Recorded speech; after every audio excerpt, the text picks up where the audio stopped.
Hey everybody, it's Joric. Welcome back. I hope you're doing great wherever you are in the world. Today's video is for Americans, those of you currently living in Portugal or considering a move to live in Portugal. Someday you may need to renew your passport. That's the situation my wife and I are in right now. So I'm going to go through the steps of what's needed. I'm also going to put a link in the description at the very top of the description box of where you can go to be able to look at these steps. And by the time you see this video, if there's anything changed along the way, it's pretty standard, pretty uniform, but wanted to go through the steps for you since we have to do it.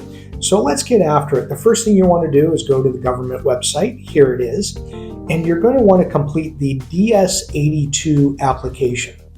And when you do that, please keep in mind, put your social security number on there. And when you sign it, it's got to be a live signature, or what they call a wet signature. Can't be a digital one, so make sure it's a wet signature. The next thing that you're going to want to do is get a 2" by 2" photo and include that 5 centimeters by 5 centimeters. If you're thinking metric, you can go into, for instance, in Lisbon, metro stops. Often before you get into the train area where the ticketing is, there's these little photo booths that give you 3 photos in 3 seconds. That's what we did. And they are 2" by 2", so we can just cut one that we think is the best and put that in with our application. So that's needed.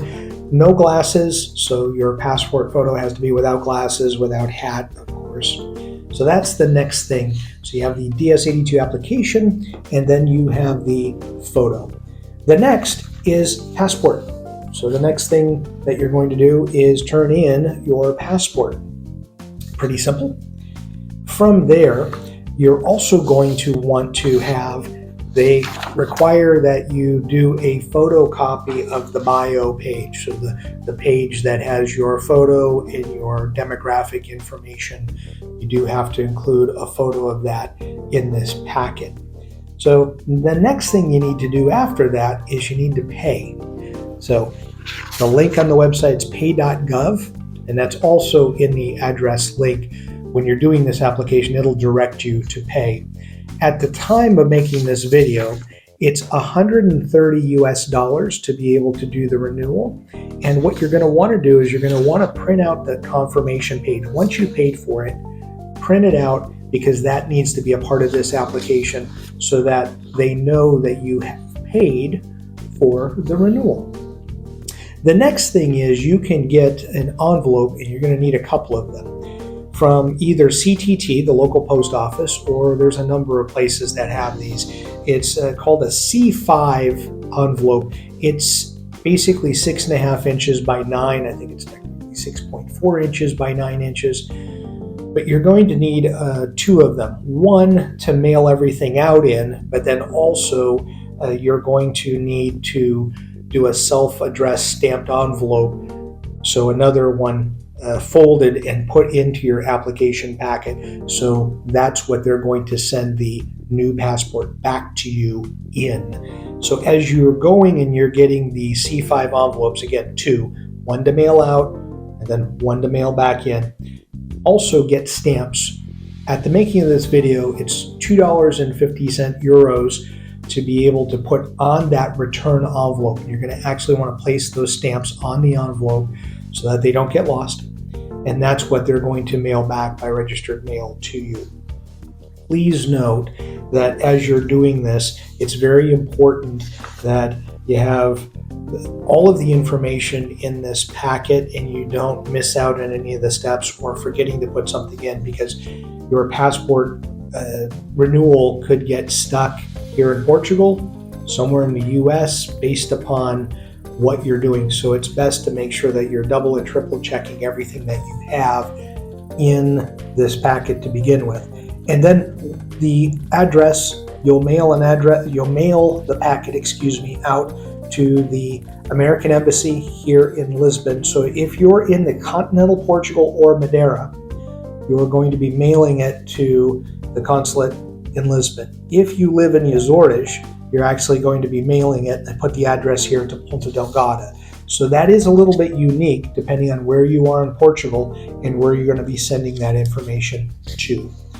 Also, make sure when you're doing the return envelope, you can put the embassy information on it, but I would hold off on that. Here in the paperwork, it says the embassy will add the return address, so I would hold off. The only thing you need to do on that self-addressed stamped envelope back to you is making sure your home address is accurate.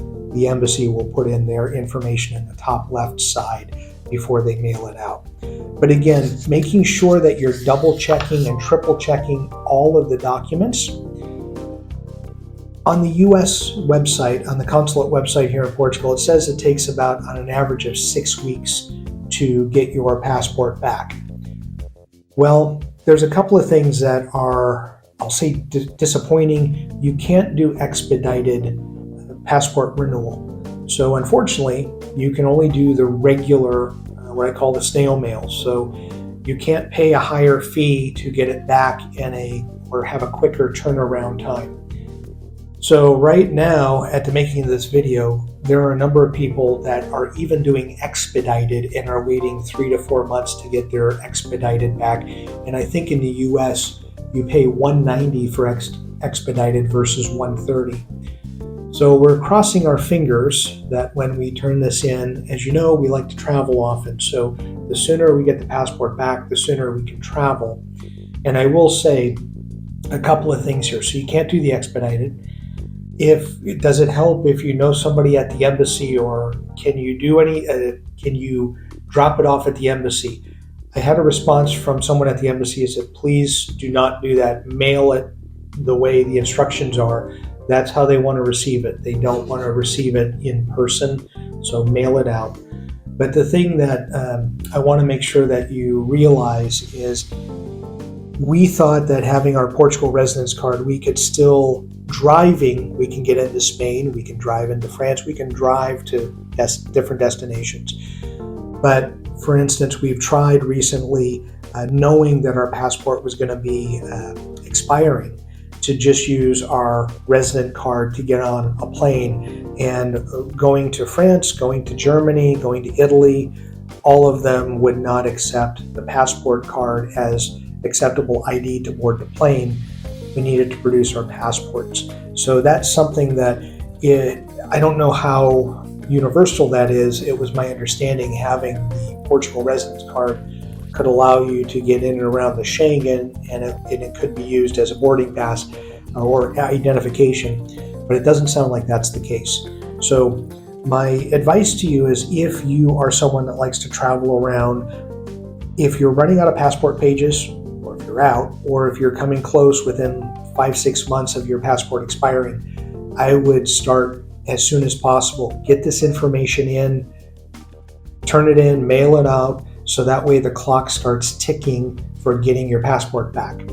Another quick reminder is that the clock, as I call it, doesn't start ticking the moment you mail it out. It actually starts ticking as far as the turnaround time once they actually get the information and start processing. Because what you'll do is you'll get an email, because you put the email on your application.